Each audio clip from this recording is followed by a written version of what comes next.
예수님 동생 야고보에 대해서 설교를 한 서너 번 하면 끝날 줄 알았는데 하다 보니까 내용들도 많고 또 중요한 내용도 있어서 한 두 번 더 늦어지고 있습니다.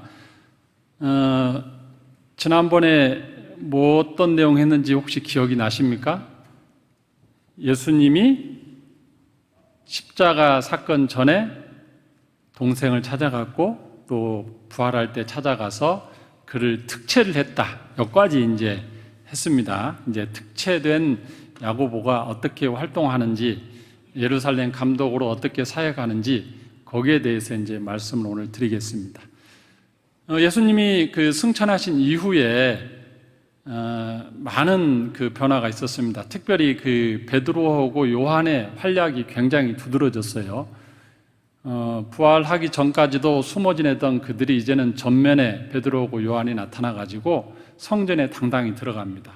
들어가고 그 성전 입구에서 안진뱅이 또 그 사람을 이렇게 세우죠.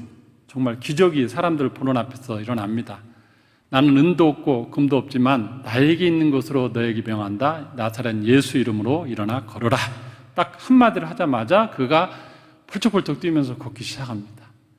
그러고 나니 얼마나 많은 사람들이 또 놀라겠습니까? 그 주변에 많은 환자들이 또 찾아올 것이고, 또 베드로가 굉장히 약간 뱃사람이라 학력이 없는 사람이었는데 사내들인 공이나 이런 데 가서 대중 앞에 설교하는데 기가 막히게 말을 잘하는 거예요.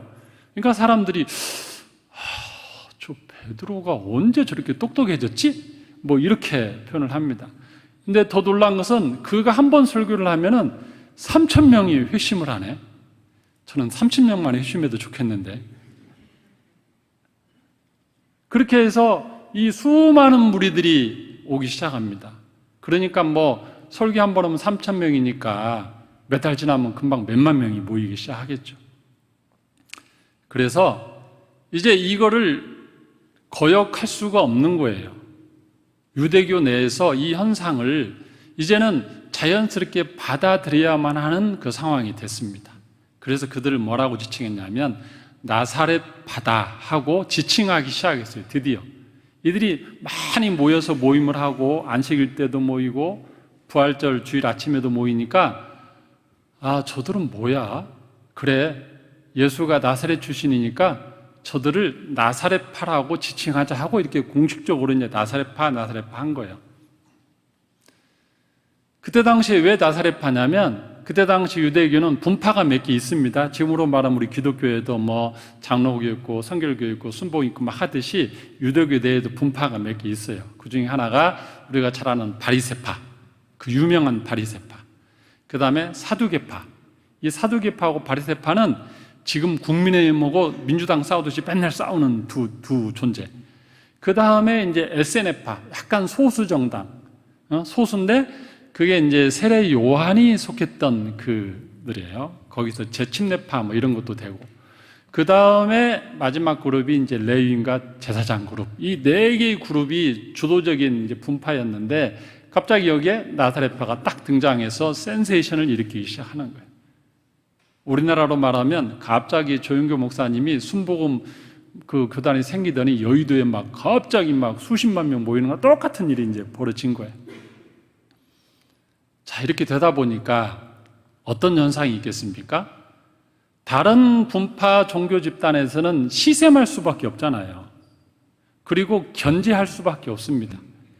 더더구나 한 번에 수백 명씩 모여 있으니 정치 지도자 입장에서도 불안한 거예요. 저들이 어느 순간 갑자기 반역의 어떤 도화선이 딱 씌면은 갑자기 로마에 반역할 수도 있고 자기들이 위험할 수도 있잖아요. 그러다 보니까 이 종교 지도자들, 반대파에 있는 종교 지도자, 그 다음에 정치 지도자들의 이 어떤 이해관계가 맞아 떨어집니다.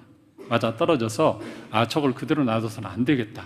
저들을 좀 견제해야겠다 싶어가지고 드디어 핍박하기 시작하죠. 그 핍박이 우리가 잘 알듯이 스데반 집사가 순교하는 일이에요. 저 중에 열심히 있는 놈 몇 명 시범 케이스로 죽이면 좀 수그러들겠지 하고 한 게 스데반 집사입니다. 근데도 수그러듭니까? 뭐 더 많이 열심히 해요. 죽으면 죽으리라고 하니까 이거 밑에 그 행동대장 죽여서는 안 되겠어. 저 우두머리 몇 명 죽여야지 하고 그때 당시 AD 44년에 어떤 일이 있습니까? 드디어 요한의 동생 야고보가 순교당합니다. 그들의 이해관계에 의해서. 그러고 나니까 이 정치 지도자가 그를 죽이고 나니까는 다른 반대파 종교 지도자들이 와 하고 좋아해요. 백성들도 반대파가 좋아하고. 아직은 그쪽이 다수잖아요. 그러니까 어떻게 합니까? 아, 그래? 그러면 베드로를 잡아 죽이면 더 좋아하겠네? 하면서 베드로 잡아와 하고 베드로를 또 감옥에 넣습니다. 이제 날 받아놓고 이제 죽이려고 하는데 그때 어떤 일이 있었죠? 천사가 나타나서 감옥문 풀고 나가게 합니다. 동시에 다른 사도들도 다 잡아들이려고 하죠. 그러다 보니까 사도들이 예루살렘에 있을 수가 없는 거예요. 어디로 다 피신하거나 도망가야 되는 상황입니다. 그 장면이 사도행전 12장에 나오죠. 베드로가 감옥에서 나와서 피신 가면서 누구에게 부탁을 합니까? 예수님 동생 야고보에게 나머지 무리를 부탁합니다. 왜냐하면 나머지 12제자는 이미 신분이 다 드러나서 어떻게 보면 수배 명단에 다 들어갔어요. 근데 야고보는 이게 공채가 아니잖아요. 드러난 사람이 아직은 아니잖아요. 그 주님이 숨겨놓은 일꾼이지 않습니까? 그래서 그는 아직도 괜찮은 상황이었습니다. 자, 그렇게 해서 자연스럽게 이제 제자들은 다 이제 선교사로 가기 시작했어요. 그 즈음부터 이제 시차를 두고 다 떠납니다. 우리가 잘 알듯이 베드로는 예루살렘을 떠나서 그 중편 요빠라든지 근처에 가다가 나중에는 급기야 로마까지 가죠. 그 다음에 우리 마태는 어디로 갑니까? 마태. 제가 여기 에디오피아, 마태는 저 밑에 에디오피아로 가고 빌립은 터키 지역으로 가고 안드레는 소아시아 지역으로 가고 이렇게 12제자들이 다 이렇게 뿔뿔이 흩어져서 또 갑니다. 땅끝까지 이르러 내 증인이 되는데 주님의 뜻이었어요. 그러고 나면 이제 어디가 빕니까? 예루살렘이 비는 거예요. 예루살렘이. 근데 다행히도 그 예루살렘은 누구다? 공채 제자가 아닌 특채받은 제자. 이제는 동생의 자격이 아니고 사도와 같은 자격으로 야고보를 쓰기 시작하는 겁니다. 그 자리에 드디어 야고보가 담임 목사의 자격이 되는 거예요. 그래서 예루살렘 교회 초대 감독이 되었다. 그러므로 사랑하는 성도 여러분, 하나님의 일을 할 때는 처음에는 베드로처럼 왕성하게 수제자처럼 일하는 사람이 있고 그 일을 하지만 때가 되면 하나님이 또 야고보로 대체하는 게 하나님의 나라의 역사입니다. 하나님의 나라 일꾼은 모세를 드서 쓰시다가 또 모세가 물러날 때 되면 여호수아를 세우고 이게 하나님의 법칙이에요. 한 사람을 영원히 쓰지는 않아요. 하나님께서 예비한 일꾼들은 늘 준비되어 있습니다. 그러므로 우리가 교회에서 일할 때 아주 조심해야 될 거 하나가 뭐냐면 나 아니면 못해. 나 아니면 안 돼. 아니요. 베드로가 아니어도 야고보가 있어요. 하나님 나라 일은 하나님께서 그 시대마다 사람을 세워서 일을 합니다. 그러므로 우리가 교회에서 봉사할 때 나 아니면 안 되고 자꾸 어떤 물러나지 않으려고 하고 무슨 봉사하다가 내 일을 하려고 계속 끝까지 붙잡는 것도 바람직하다 않다? 바람직하지 않아요. 하나님은 새로운 일꾼을 통해서 하나님 나라가 확장되는 것을 기뻐하십니다. 자, 이제 감독이 되었어요. 자, 감독이 된 다음에 어떻게 사역을 하냐면 첫 번째로 생각보다 빨리 이 예루살렘 교회가 안정화됩니다. 그 공채 제자들이 다 없어졌음에도 불구하고 이 야고보 동생을 통해서 굉장히 안정적으로 빨리 자리를 잡아요. 그것은 이 야고보라는 사람의 신분적인 특성 때문에 그렇습니다. 어쨌거나 공채된 12제자는 아니지만 예수님의 친동생이에요. 혈통적으로. 그러니까 이 혈통이라는 것은 애나 지금이나 완전 무시할 수 없는 게 아니잖아요. 두 번째는 그가 나시린 출신이라겠죠. 이미 유대교 내에서 종교적으로 어느 정도 신분과 위치를 확보하고 있었던 사람이기 때문에 그가 자연스럽게 이쪽으로 와서 지도력을 발휘하는 것에 대해서 그렇게 사람들이 거부감을 느끼지 않았습니다. 더더구나 수많은 사람들이 유대교에서 이쪽으로 나사렛파로 넘어올 때 우리가 잘 알듯이 사내들인 공회의 아리마드 요셉이나 니고데모나 그런 어떤 상류층의 사람들도 있었고, 또 사도행전 21장 20절에 보면 수많은 바리새인들도 많이 넘어왔어요. 이들이 베드로의 지도를 받기보다는 이 야고보의 지도를 받는 게 그냥 자연스러운, 자기들하고 이렇게 비슷한 급이니까 괜찮은 거예요. 제가 얼마 전에 이곳에서 우리 그 네팔 교회 그 교인들이 와서 수련회를 한 적이 있어요. 그 동대문에 있는 그래도 굉장히 자립을 잘하고 든든한 교회더라고요. 다른 교회에서 와서 수련회 하면 저희가 장소를 다 제공하고 거기에 덧붙여서 무엇을 주냐면 1인당 5,000원씩 박박까지 다 줍니다. 마음껏 수련회하고 마음껏 은혜 받고 가라고. 저희가 성교비 지출을 그렇게 해요. 근데 이 교회는 와서 미리 반찬 같은 거 재료 사오시라고 돈을 보내겠다 했더니 거절을 하시더라고요. 왜 그러냐면 우리는 자립했습니다. 그리고 우리 스스로 헌금 내서 해야지 우리는 괜찮습니다. 그 돈을 다른 데에 주세요. 이렇게 하더라고요. 그래서 왜 이 교회가 이렇게 안정적이지 하고 봤더니 알고 보니까 이 네팔 교회 담임 목사가 브라만 계급 출신이에요. 이해되세요? 브라만, 크샤트라, 바이샤, 수드라 뭐 원tum 시험 나왔던 거잖아요. 인도, 네팔 그쪽 힌두교 쪽 계급제도.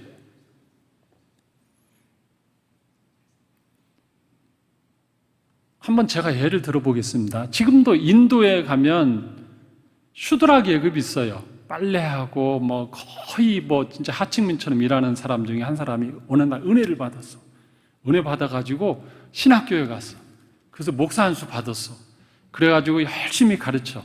근데 나중에 그 평신도 중에 주변에 있던 사람 중에 브라만 계급이 또 어떻게 전도돼서 해서 교회로 왔어. 이 브라만 계급의 그 상류층이 슈드라 계급의 이 목사의 설교를 들으려고 지도 받으려고 왔을 때 자연스러울까요? 지금도 인도는 계급끼리만 결혼하고 그 계급이 아주 철저하게 지금도 있어요. 지금도 그래요. 지금도. 그러니까 이 브라만 계급이 목사가 딱 되는 순간 이 계급의 모든 게 경계선이 아주 자연스러운 거예요. 그 크샤트라, 바이샤 계급까지 다 와도 이게 지도가 편한 겁니다. 이해되죠? 유대교도 마찬가지였어요. 그때 당시에 바리새인 출신들은 사내들은 아주 더 말할 것도 없고 귀족들을 더 말할 거 없고 이들이 만약에 베드로가 담임 목회한다고 딱 와 있는데 그 자리에 만약 베드로가 담임 목회하고 있었다고 해보세요. 그게 왔을 때 이게 쉽지 않은 거예요. 그들에게는. 물론 성령으로 극복 가능하겠지만 성령 하나님으로 해서 극복 가능하겠지만 이 선입견이라는 게 있잖아요. 선입견. 그래서 이게 자연스럽게 안정화되는데 이 그 야고보의 그 출신 배경도 굉장히 영향을 미쳤다. 두 번째는 뭐냐면 이제 참 특이한 거는 제가 자료를 보면서 이게 진짜 맞나 싶을 정도의 특이한 게 하나 있었습니다. 그건 뭐냐면 이 야고보 그 이제 감독이 나실인 신분을 계속 유지했다는 거예요. 자료를 보니까. 그래서 그가 순교 당하기 전까지 매일 성전에 가서 기도해요. 기도 시간에. 나실인 신분 자격으로.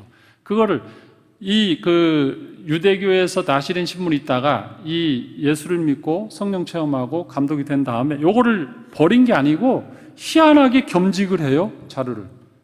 제가 찾아본 자료까지는 그래요. 그리고 마지막에 성전에서 죽어요. 기도하다가.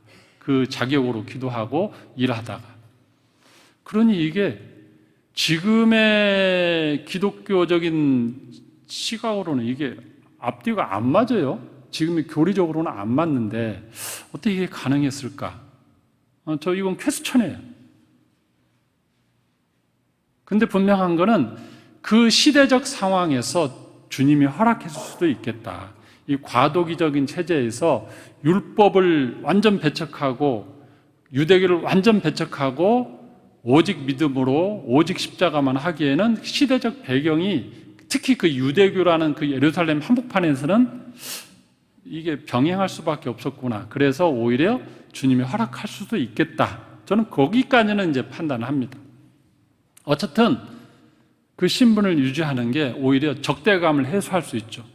그리고 이 사람은 유대교가 아닌 다른 이교도의 수장이 아니고 유대교의 한 분파의 어떤 담임 감독, 수장, 예루살렘 감독이다. 이렇게 하면은 이질감이 별로 없잖아요. 그래서 결국에는 이 교회가 오래 갈 수 있었어요. 그가 순교할 때까지 그 자리를 한 20년 이상을 계속 지킬 수 있었던 게 어떤 그 겸직에 거기 있지 않나 그렇게 생각합니다.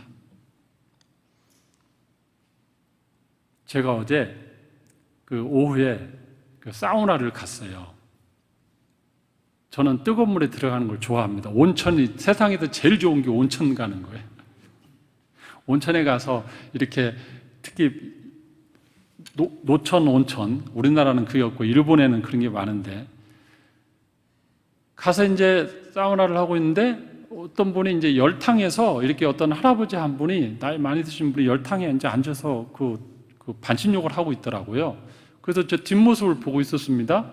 근데 이분이 한참 앉아 있다 갑자기 옆으로 이렇게 쓱 하더니 이렇게 물에다 이렇게 고개를 담그고 한참 있어요. 그러면 여러분 어떻게 해야 돼요? 뭔가 위험한 상황이잖아요. 근데 저는 그것 보고도 아무 생각이 없었어요. 왜 그런지는 이따 설명할게요. 그냥 그래서 저분이 뭔가를 하는구나 하고 나는 그렇게 생각하고 가만히 있는데 한참을 해도 안 하니까 옆에서 온탕에 계시는 어떤 젊은 분이 이렇게 보다가 이상했는지 이분을 가서 잡아서 이렇게 세웠어요. 보니까 이렇게 고개가 들어온 걸 나도 이제 앞에 가서 이렇게 보니까 얼굴 표정이 안 좋아. 뭐가 비정상적인 상황인 거예요. 그래서 이게 혈압이 올라갔거나 어떤 뇌졸중이 생겼거나 뭔가 이상이 있구나 하고 있는데 이분은 또 막상 이렇게 앉더니 괜찮다고 또 가만히 앉아 있어요. 그래서 저는 그때부터는 이제 유심히 봤죠. 앞에서 가만히 그 표정을 가만히 이제 보니까 정상이 아닌 거예요. 그래서 밖에 가서 그 목욕탕에 딜하시는 분들에게 이분 빨리 빼야 될 것 같다고 정상에 저분은 본인은 괜찮다 그러는데 얼굴 표정이 지금 안 좋다고 그래서 이제 이분들이 이제 들어서 이렇게 하는데 걷지를 못해. 다리에 힘이 다 빠졌고 거의 4명이서 막 들다시피 해서 가면서 제가 119 신고하시라고 이건 빨리 병원으로 가는 게 낫겠다고 하고 저는 이제 기다리고 있었어요. 좀 있으니까 119가 오고 조치하고 막 이제 그런 일이 벌어졌어요. 뒤에는 제가 잘했죠. 근데 앞에는 왜 이분이 뒤에서 쓱 이렇게 갔을 때 가만히 있었을까? 제 선입견이 있어요. 선입견이. 그때 어떤 선입견이 있었냐면 하필이면 그때 점심 먹을 때 제가 한 어떤 이야기를 들었어요. 윤지원 여기 앉아 계시는데 윤지원 성교사님한테 어떤 이야기 경험담을 들었습니다. 그건 뭐냐면 얼마 전에 김정근 성교사님이 한쪽 귀가 잘 안 들려서 이비인후과 가서 귀지를 큰 걸 팠더니 뻥 뚫려갖고 귀가 잘 들렸대. 이비인후과 가서 그래서 잘 돼서 그 잠실에 무슨 하나병원인가 맞나요? 하나병원? 어쨌든 그 병원 가서 했는데 그 해서 5만 원 주고 해서 좋다고 해서 또 들어보니까 윤지원 성교사님도 나도 요즘 귀가 잘 안쪽이 안 들린다 하겠어. 나도 가야겠다 했는데 잠실을 가기에는 너무 멀어서 안 가다가 근처 마석을 갔대요. 갔더니 거기에서 이 딱딱해진 걸 빼는데 바로 못 빼고 약물을 넣어서 녹였대요. 녹여갖고 뺐더니 또 시원해졌다고. 근데 마석은 16,000원밖에 안 받았다고. 돈 버는 거죠, 어쨌든. 그래서 제가 그 얘기를 들은 거예요. 귀지를 이게 부드럽게 해서 뺀 거구나. 이렇게 하고 갔죠. 그게 제 머릿속에 야 그게 그렇게 되나? 나도 언제 한번 가볼까? 이러고 막 한참 사우나 하면서도 묵상을 한 거예요. 그 말을. 자, 그러고 있는데 갑자기 앞에 분이 뒷모습이 이렇게 멀쩡히 있다 갑자기 이렇게 오고 머리가 완전히 훅 들어갔으면 제가 이상한데 여기 이만큼만 든 거 이만큼만 이렇게. 자, 무슨 생각이 들어요? 저는 귀지를 불리는 줄 알았어. 지금 선입견이 하나 들어간 거잖아. 이게 오늘 그 앞에 안 들었으면 좀 이상하다고 바로 갔을 텐데 딱 선입견이 들어오는 순간 아 귀지를 불리는구나. 근데 가만히 있어봐. 저게 이렇게 한다 해서 물이 들어가나? 그게 저게 되나 하고 있었지 너무 의심 안 한 거예요. 그러면서 참 병원 가는 게 나을 텐데 왜 저러고 있지? 이제 이런 거예요. 이 선입견이 한번 딱 들어가니까 이렇게 된 겁니다. 이해되죠? 선입견. 이 그 야고보 사도가 이미 유대교 내에서 종교적인 주의도 있고 나시린으로서 그렇게 존경받는 인물이었기 때문에 그가 이쪽으로 와서 나사렛파에 예루살렘 감독이 된 거에 대해서 사람들이 어떻다? 자연스럽게 아 저쪽 분파에 우두머리 됐구나 이렇게 가는 거예요. 그 자리에 만약에 베드로가 계속 베드로한테 가면 좀 뭐라고 들을 것 같은데 자꾸 베드로를 내가 단점 베드로가 담임을 했다고 한번 생각해 보십시오. 아니면 바울이 담임을 하고 있었다고 생각하십시오. 그것도 20년간 어땠을까요? 베드로 성질 알잖아요? 몰라요? 베드로가 어떤 성질인지? 바울 성질 알죠? 자기 동료하고도 마음에 맞아 한판 싸우고 헤어지고 그러잖아요. 베드로는 또 어떻습니까? 좀 하다 힘들면 어디로 가요? 베드로 어떤 사람이에요? 부활해서 주님 만났는데도 불구하고 갈릴리 호수로 또 가버리잖아요. 여차하면 아마 만약에 베드로가 담임했으면 중간중간에 갈릴리 호수 가서 고기 많이 잡았을 거예요. 그 성격 부딪히고 또 베드로라는 사람에 대해서 아까 말씀드렸죠. 종교적인 상류층 계급들이 그 선입견 때문에 안 되는데 이 야고보와는 잘 돼서 안정화됐고 그게 유익했다. 자, 그러면 이 야고보가 어떤 신분적인 부분만 가지고 그렇게 그 감독직을 잘 감당했냐? 그렇지가 않아요. 그 신분은 한 1년 지나면은 바닥 나는 거예요. 그 다음부터는 실력이 있어야죠. 실력이. 자기의 실력. 감독으로서 실력, 담임 목사 실력. 근데 그 실력을 보니까 한 두세 가지 정리가 됩니다. 첫째는 성품이 너무 좋아요. 딱 이 목사, 담임 목사로서 수십 년을 한 자리에서 해도 성도들과 갈등을 일으키지 않을 좋은 성품. 제가 말씀드렸죠. 헤게시푸스하고 요세푸스라는 그 역사학자들이 그를 향해서 뭐라고 적었습니까? 의로운 야고보, 거룩한 야고보, 어떤 종교적인 어떤 그 부분도 있고 태중에 있을 때부터 거룩했다. 심지어는 평생 나시린 거기에 대한 암시죠. 근데 또 다른 말도 있어요. 분노할지 모르는 야고보, 화낼지 모르는 야고보. 이 단어가 계속해서 반복돼요. 그러니까 그 성품이 굉장히 좋은 겁니다. 그 성품으로 계속 목회하고 그 다음에 뭐냐면 그는 성품만 좋을 뿐만 아니라 신분도 좋았죠. 지금 성품도 좋아요. 더더구나 율법과 행실에 대해서 충실했어요. 율법과 행실에 대해서 충실했다.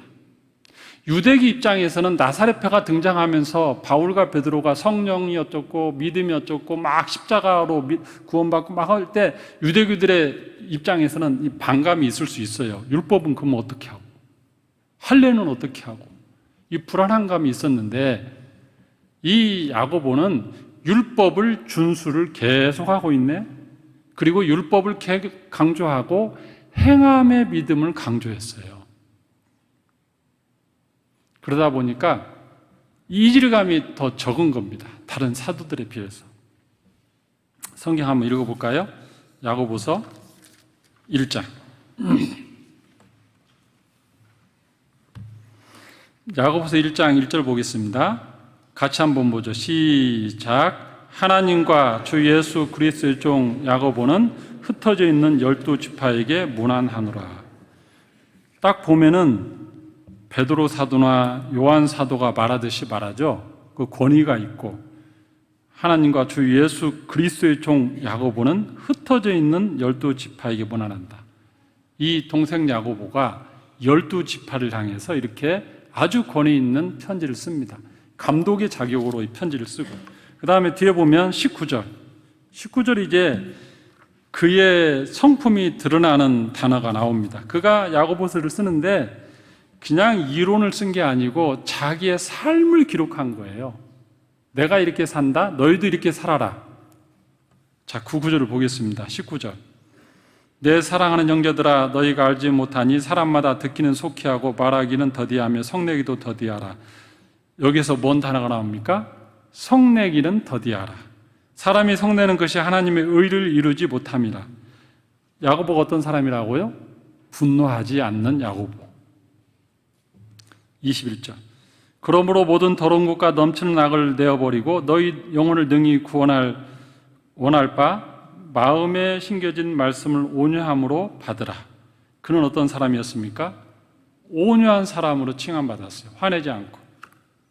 너희는 말씀을 행하는 자가 되고 그는 말씀을 철저하게 실천하는 자였습니다. 누구든지 말씀을 듣고 행하지 아니하면 그는 거울로 자기의 생긴 얼굴을 보는 사람과 같아서. 그는 철저하게 선한 일을, 말씀을, 율법을 실천하는 자였습니다. 그 다음에 25절. 자유롭게 하는 온전한 율법을 들여다보고 있는 자는 듣고 잊어버리는 자가 아니요 실천하는 자니 이 사람은 그 행하는 일에 복을 받으리라. 아직도 율법에 대해서 그는 존중하고 율법을 지킵니다. 26절. 그러므로 스스로 경건하다 생각하며 자기 혀를 재갈 물리지 아니하고 자기 마음을 속이면 이 사람의 경건은 헛것이라.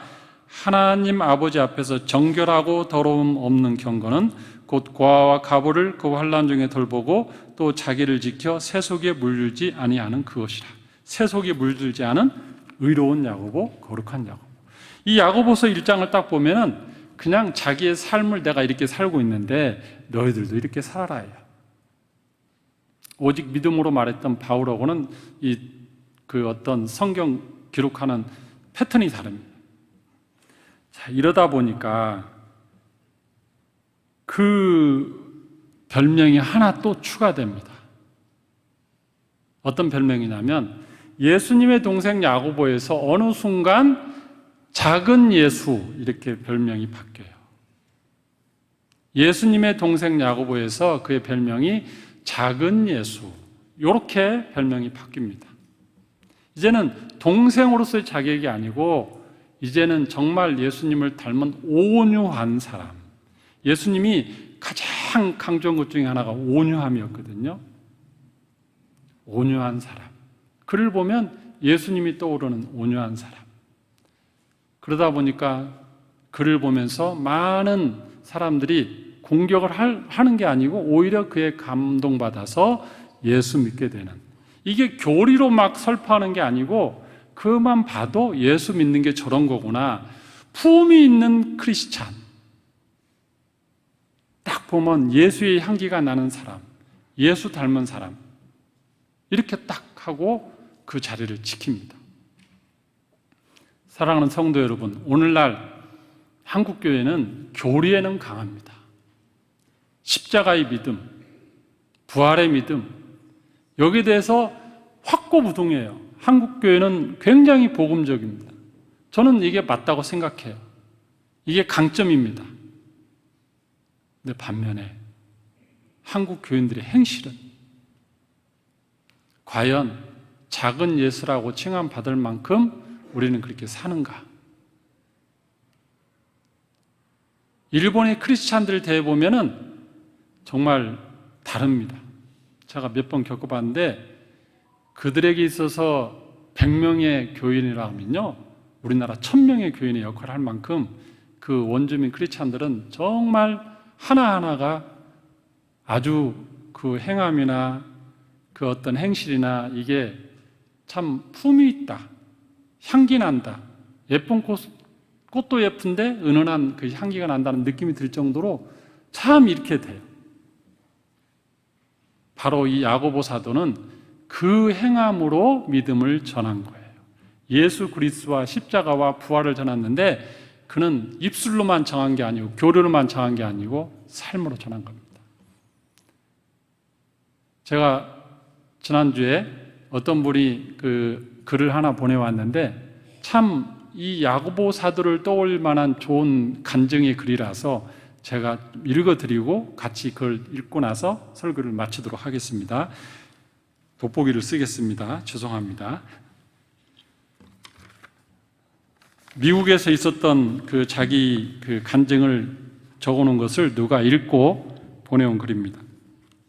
제가 읽어드리겠습니다. 폴이라고 하는 한 회사원이 뉴욕에서 중요한 미팅을 가지고 자기 팀 동료와 함께 공항으로 가려고 거리로 나왔다.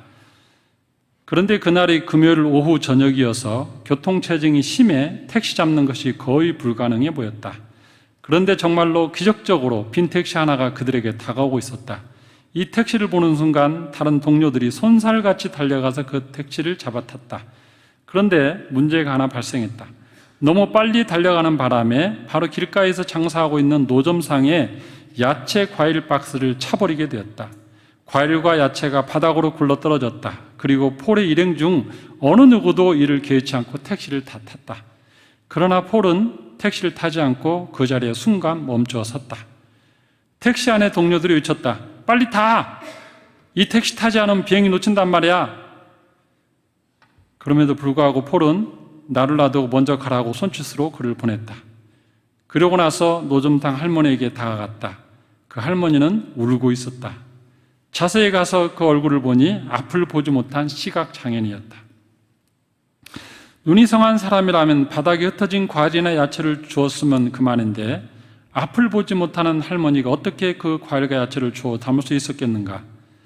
앉아서 울고 계신 할머니를 폴이 유래드리면서 땅바닥에 떨어진 야채와 과일을 하나씩 같이 줍기 시작했다. 이때 폴 곁에 수많은 사람들이 지나갔지만 다들 자기 갈 길이 바쁜지 아무도 돕지를 않았다. 폴이 야채와 과일을 다 정돈한 후에 지갑을 꺼내서 돈을 할머니 손에 쥐어주면서 이렇게 말했다. 할머니, 이 돈이면 손해보신 거 충분히 해결이 될 것 같습니다. 그랬더니 그 할머니가 이렇게 폴에게 물었다.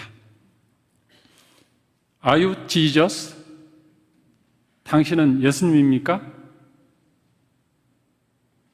이 말을 듣고 당황한 폴이 나는 절대 예수가 아닙니다 하고 대답했다. 그때 그 시각장애인 할머니가 아니라면서 계속 이렇게 말했다고 합니다. 조금 전 노점 가판대가 넘어지고 과일과 야채가 땅에 떨어질 때에 제가 도움을 요청할 분은 오직 예수님밖에 없었습니다. 그래서 저는 예수님께 이렇게 기도했습니다. Jesus, please come help me. 예수님, 나에게 오셔서 제발 나를 도와주세요. 그런데 그때 기도의 응답처럼 당신이 와서 나를 도와주었습니다. 그러니까 당신은 예수님입니다. 그날 밤 폴은 비행기를 놓치는 바람에 집에 가지 못하고 뉴욕 호텔에서 하룻밤을 더 자야만 했습니다. 그리고 한밤중에 자신에게 이런 질문을 던졌다고 합니다. 누군가가 당신을 예수님 같다고 착각하게 했을 때가 언제인가? 다시 한번 읽겠습니다. 누군가가 당신을 예수님 같다고 착각하게 했던 때, 그 마지막 때가 언제인가?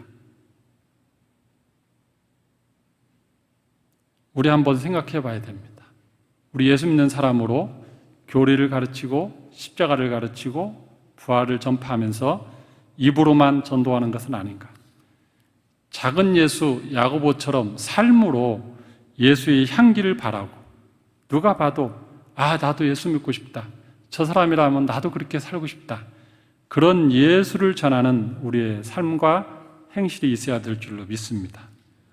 주변 사람이 야고보를 예수님의 동생이 아니고 작은 예수라고 불렀던 그 야고보, 그는 그렇게 감독의 사역을 감당했습니다.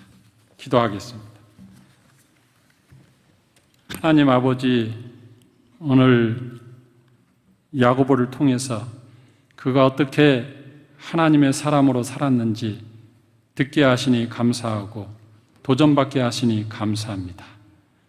한국교회가 교리에 강하고 십자가의 복음과 부활의 복음을 입술로는 잘 증거하지만 우리의 삶의 행실로 세상 사람을 감동 감화시키지 못하고 있습니다. 오 아버지 하나님, 야고보처럼 우리가 작은 예수가 되게 하여 주시옵소서. 당신이 예수라고 그렇게 칭함하는 그런 행실이 우리 안에서 있게 하여 주시옵소서. 우리를 통하여 예수 그리스도가 드러나는 삶이 있게 하여 주시옵소서. 감사드리며 예수님의 이름으로 기도합나이다. 아멘.